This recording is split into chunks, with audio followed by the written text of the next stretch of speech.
Hello everyone. आज मैं एक नए वीडियो के साथ। तो देखो, आज का जो वीडियो है ना, वो रिलेटेड है कि अगर आप केवी का इंटरव्यू दे रहे हैं कॉन्ट्रेक्चुअल बेसिस पे, तो वहाँ किस तरीके के क्वेश्चन पूछे जा सकते हैं। क्योंकि एक बारी मैंने भी ये इंटरव्यू फेस किया है, इसलिए मुझे आइडिया है कि हाँ, वो कैसे कैसे क्वेश्चंस जो हैं वो पुटअप करते हैं। ठीक है। तो सबसे पहले तो आप जब एंटर करते हैं वहाँ, पहले तो आपकी जो यूनिफॉर्म है वो, आपको आपका जो ड्रेसिंग सेंस है वो अच्छा होना चाहिए, एज एन टीचर होना चाहिए। ठीक है, डिसेंट होना चाहिए। और जैसे फॉर फीमेल के लिए मैं बता सकती हूँ कि आप क्या कर रहे हैं। आप साड़ी में कंफर्टेबल है तो साड़ी पहनिए, बट आपका जो ब्लाउज हो वो बिल्कुल डिसेंट होना चाहिए, एज अ टीचर होना चाहिए, जैसे हमें बीएड में सिखाया जाता है। और मेल के लिए भी एक फॉर्मल ड्रेस जो उनकी होती है, जो उनको बीएड में इन्फॉर्म किया जाता है कि हाँ, आप ये यूनिफॉर्म आपकी टीचिंग की है। तो उस तरीके से अपने लिए अपना ड्रेसिंग सेंस वैसा होना चाहिए, ड्रेस वैसी ही पहन के जाइए आप। ठीक है। दूसरी बात, जैसे ही आप एंटर करते हैं तो वहाँ पे भी दरवाजे में आपको परमिशन लेनी चाहिए, मैं आई कम इन सर, मैं आई कम इन मैम। तो फिर आप जैसे ही वहाँ अंदर एंटर करेंगे तो आप देखेंगे कि अंदर, जब मैं गई थी तो वहाँ 5 लोग बैठे हुए थे। और कहीं कहीं 3 लोग भी होते हैं, जैसे मैंने एफोस स्कूल का जब मैंने इंटरव्यू दिया था, तो वहाँ 3 लोग की बेंच थी, केवल 3 ही लोग बैठे हुए थे। ठीक है। तो उसी तरह 3 नहीं 4 लोग बैठे थे, सॉरी। वहाँ 4 थे, और केवी में जब मैं गई थी तो वहाँ 5 लोग बैठे हुए थे।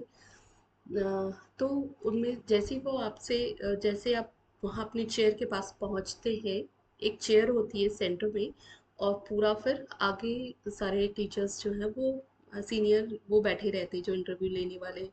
ठीक है। तो पहले वो आपको जब तक बोले ना बैठने के लिए तब तक आप बैठे ना। ठीक है। फिर वो वैसे एकदम ही खुद से बोल देते हैं प्लीज़ बी सीटेड। तो आप वहाँ पे आराम से बैठ सकते हैं, वहाँ पे बिल्कुल इतना पोलाइटली आपको बैठना है कि लगे हाँ आप रिस्पेक्ट शो कर रहे हैं। ठीक है। ऐसे डर के भी नहीं, ठीक होता है, आराम से आप बैठ जाइए, बिल्कुल काम पोजीशन में आप बैठ जाओ। उसके बाद वहाँ आपको क्वेश्चनिंग जो है वो स्टार्ट हो जाती है कि सबसे पहले आपको यही पूछा जाता है, tell me something about yourself. तो देखो, वैसे वहाँ पे ऐसा कोई भी रूल नहीं है कि आपको सिर्फ इंग्लिश में बात करनी है या सिर्फ हिंदी में। अगर आप इंग्लिश के टीचर हैं तो इंग्लिश में बात कीजिए, वहाँ पे तो कंपलसरी है और मैंडेटरी है कि आपको इंग्लिश में ही बोलना चाहिए। लेकिन अगर आप अदर सब्जेक्ट के हैं तो आप दोनों लैंग्वेजेस का प्रयोग कर सकते हैं, हिंदी और इंग्लिश लैंग्वेज का यूज़ कर सकते हैं। वैसे जहाँ तक मेरी राय है, अगर वो आपसे इंग्लिश में पूछ रहे हैं तो एज अन टीचर हमें थोड़ी बहुत तो आती है ना, हमें वैसे ही रिप्लाई करना चाहिए। अब जैसे वो पूछें कि tell me something about yourself. ठीक है। तो आप स्टार्ट कैसे कर सकते हैं, अगर उन्होंने आपका नाम नहीं बोला एक भी बारी, तो आप क्या कह सकते हैं, माई नेम इज़, जैसे मेरा नाम प्रीति कोठारी है तो I will tell them my name is Preeti Kothari and I am from Uttarakhand. ठीक है। तो इस तरीके से आप बोल सकते हैं। और या अगर उन्होंने पहले से ही नाम आपका कह दिया तो भी आप इसे कह सकते हैं, as you know my name is Preeti Kothari and I am from, आप जिस भी प्लेस से हैं। ठीक है, बैंगलोर, उत्तराखंड, या किसी और भी जहाँ आपका प्लेस है उसका। उसके बाद आप अपनी सीधे उसके बाद आप अपनी क्वालिफिकेशंस पे आइए। ठीक है। अब मेरे ख्याल से तो 10th 12th ये बताने से अच्छा, जो मैंडेटरी जो ज़रूरी आपकी टीचिंग के लिए है, जैसे टीजीटी के लिए ग्रेजुएशन है ना, ये कंपलसरी है कि ग्रेजुएशन होना ही होना चाहिए। तो अगर आपने पीआरटी वगैरह के लिए जो भी क्वालिफिकेशन होती है उनको बताइए कि हाँ मैंने ये किस साल में किया हुआ है। जैसे अगर मैं बोलूँ बताऊँ तो फिर मैं ये कह सकती हूँ कि आई qualified my graduation in 2012, then B.Ed in 2013, then post graduation in 2015, and that time I have also qualified my CTET too। इस तरीके से आप अपनी सारी क्वालिफिकेशन जो कि ज़रूरी है, अब जैसे किसी का इसमें जो और पीआरटी के लिए जो क्वालिफिकेशन चाहिए होती है वो क्वालिफिकेशन आप बताओ। ठीक है। वहाँ पे वो ये नहीं जानना चाहते कि आपकी फैमिली में कितने मेंबर हैं। ठीक है, वहाँ ये बताओ कि आपने आपने ग्रेजुएशन किया है, आपने बीटीसी किया है, आपने बीएड किया है, आपने क्या क्या किया है। ठीक है, फिर उसके बाद अगर आपका कहीं से टीचिंग एक्सपीरियंस है तो हाँ मेरे पास टीचिंग एक्सपीरियंस है, वो टीचिंग एक्सपीरियंस आप बताओ। और उसके बाद थैंक यू सर। उसके बाद अगर वो पूछे आपकी अम, आपका वीक पॉइंट क्या है, तो आप अपनी वीक पॉइंट में भी केवल अपनी अच्छाई बताओ। ठीक है, जो वीक पॉइंट तो फिर ये आप बोल सकते हो कि मैं ना नहीं बोल सकती। ठीक है, चाहे मेरे पास खुद भी कितना भी बर्डन हो तो ये मुझे मेरी वीकनेस लगती है। ठीक है, इस तरीके से आप कुछ भी अपना पॉजिटिव पॉइंट बता सकते हो। ठीक है, या फिर है ना, और अपना प्लस पॉइंट आप कह सकते हो कि I am very positive person, I can deal any situation in positive mindset. ठीक है, क्योंकि बच्चों के साथ जब भी आप टीचिंग एनवायरनमेंट में होते हो तो बहुत सारी, ऐसे नहीं है कि केवल क्लास में केवल आपके सब्जेक्ट से रिलेटेड प्रॉब्लम आती है, बच्चों से रिलेटेड बहुत ज़्यादा प्रॉब्लम्स आती हैं, बहुत।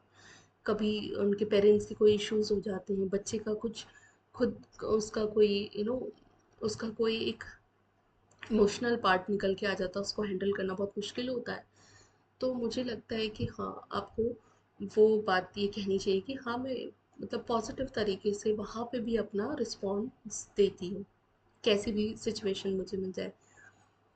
ठीक है, इस तरीके की बातें आप वहाँ पे करेंगी जब वो पूछेंगे आपसे इससे रिलेटेड। ठीक है, फिर वो आपको एक क्वेश्चन ज़रूरी एक जब मैं गई थी तो मुझे उन्होंने क्या, मैं अपना प्रिपेयर करके गई थी, बट उन्होंने कहा we will tell you what you will teach.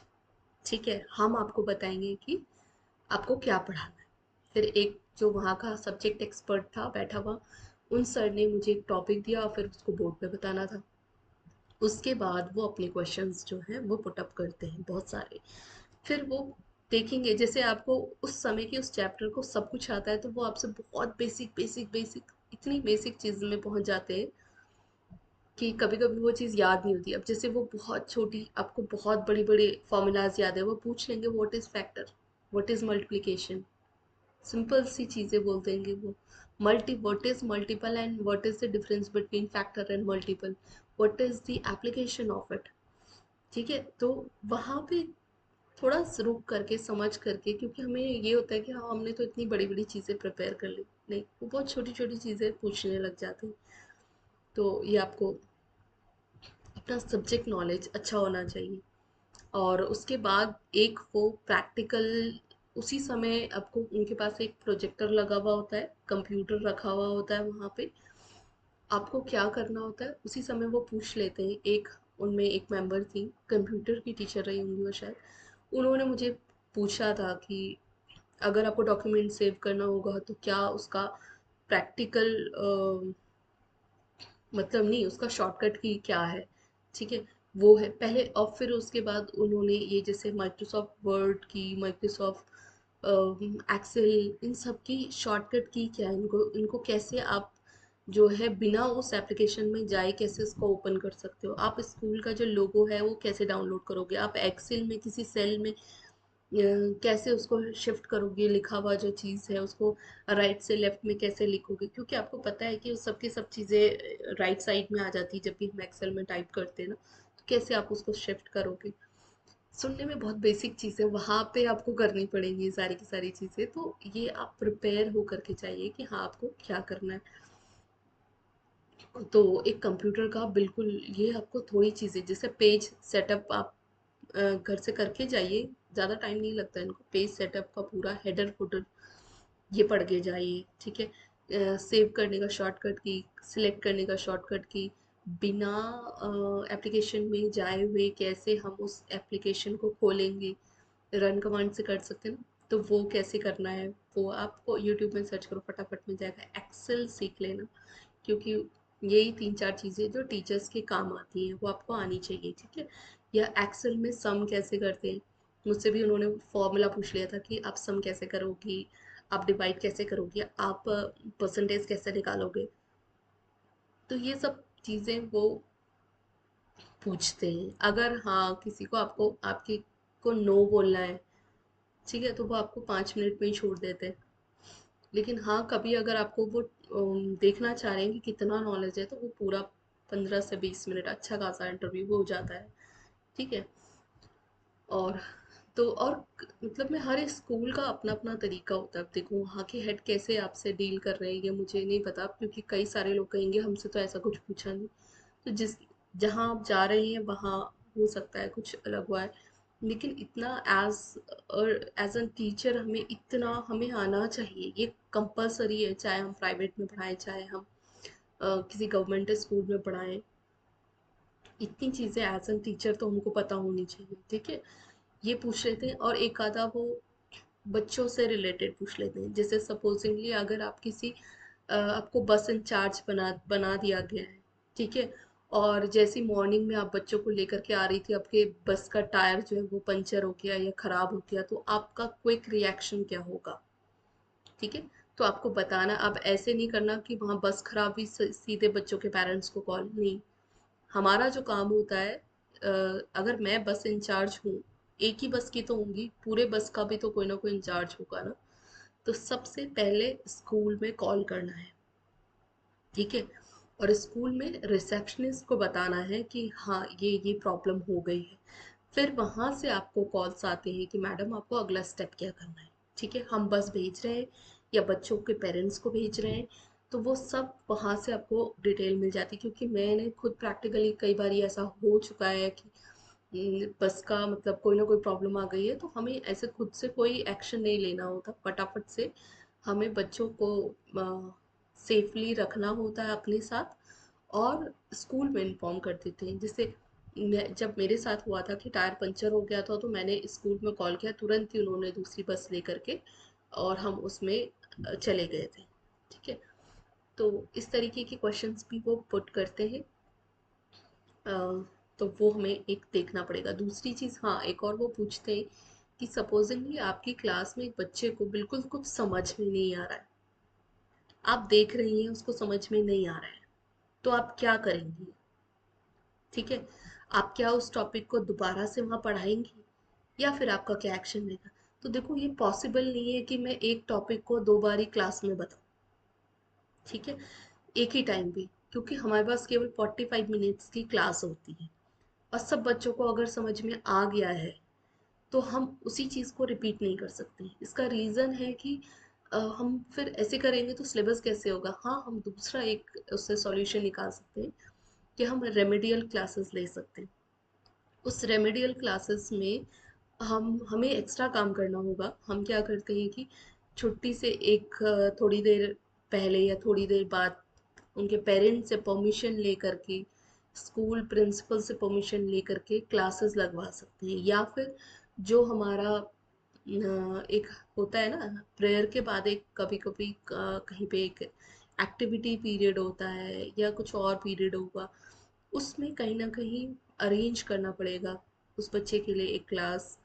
और और भी देखेंगे कि हाँ उससे रिलेटेड में और किसी कोई और बच्चा तो नहीं है जो हेल्प की ज़रूरत है।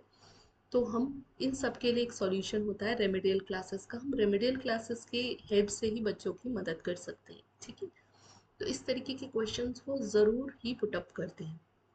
ऐसे भी क्वेश्चंस आते हैं कि अगर कोई बच्चा जो है आपकी क्लास में बहुत गालियां दे रहा है, बहुत ही बदतमीजी कर रहा है, तो आप उससे कैसे डील करेंगे।